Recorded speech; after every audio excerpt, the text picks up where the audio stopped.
My mom left me at just 8 years old to run away with her lover. 22 years later, she came back begging me for $50,000. But my grandparents finally told me the truth she spent her life hiding. I 32 living in San Jose. I never thought I'd be sitting here writing about my mother. Not like this.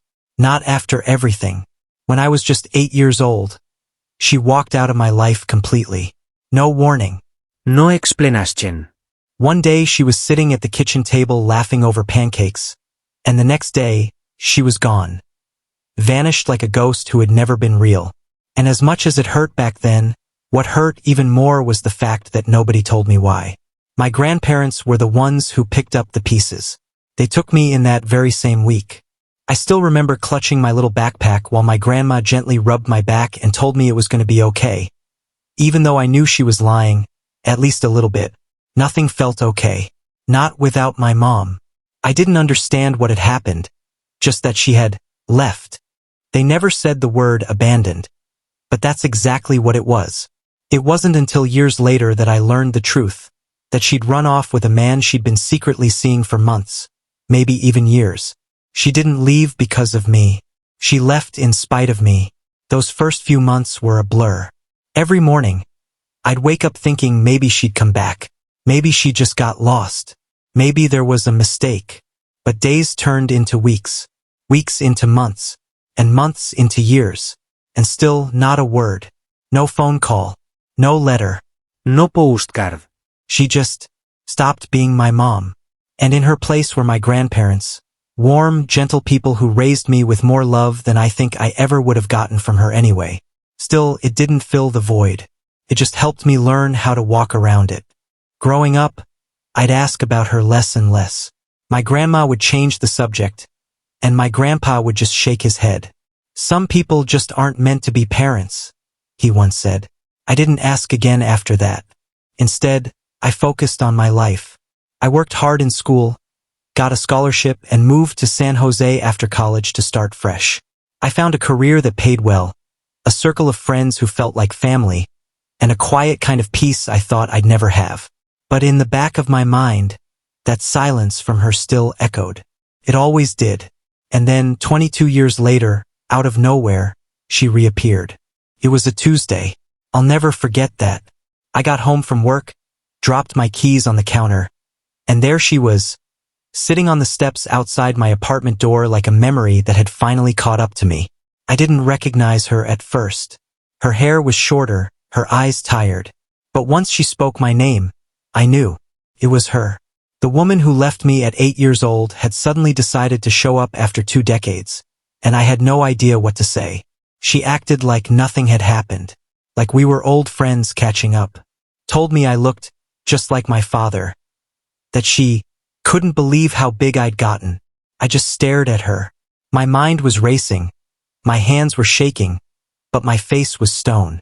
Then she dropped the bombshell, the real reason she'd come. She needed money, not just a little. $52,000. She was in trouble, she said. Her partner had left her. She was trying to get her life back together. That's when I felt the years catch up with me. She didn't come back to apologize. Not to reconnect. Not even to see if I was okay. She came because she thought I had money now. And in her eyes, that made me useful again. I didn't say yes. I didn't say no.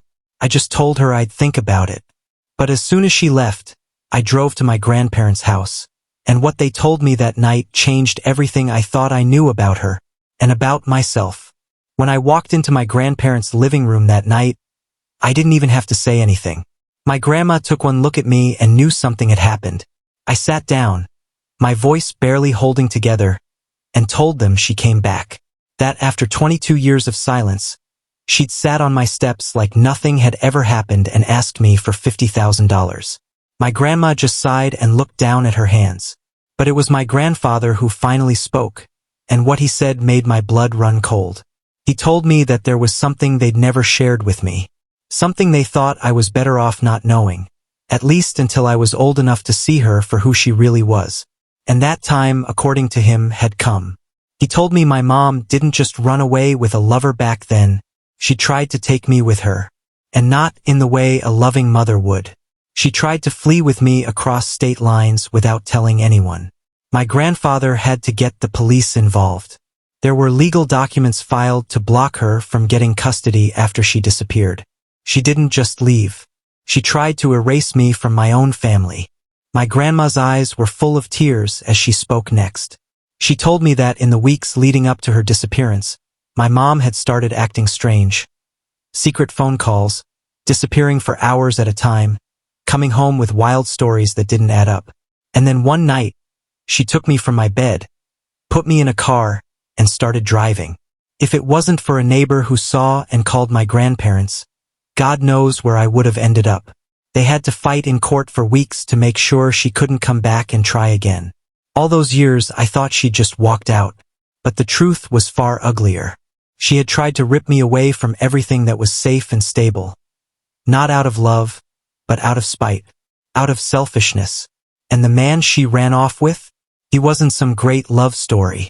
He was already married, had kids of his own. He left her within a year, and she'd spent the next 2 decades jumping from one bad relationship to the next, burning every bridge she touched, including me. I sat there that night feeling like I'd been punched in the chest. It wasn't just that she left. It was that she had the audacity to return after all these years, not to make things right, but to dig into my life like a parasite looking for one last favor. She didn't want forgiveness. She wanted a payout.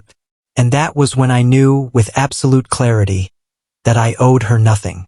Not a dime. Not an explanation. Not even a second chance. The next day she came back. Same spot on the stairs. Same tired smile.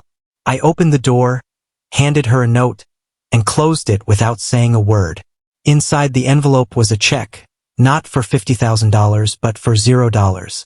And attached was a letter that simply said, "You walked away from me when I was 8 years old. I grew up without you. I learned to tie my shoes without you. I got my first job without you. I graduated without you." She read it right there on the steps. I watched from my window as her face crumbled. And for a moment, I felt something I wasn't expecting. Not satisfaction.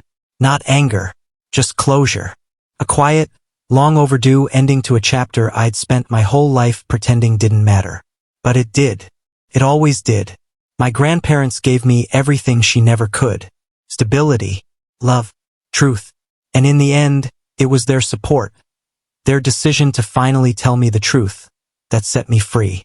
I was no longer the abandoned boy wondering why he wasn't enough. I was a man who had survived the storm and built a life worth living. And I'll be damned if I let the person who caused that storm back in just because she's drowning now.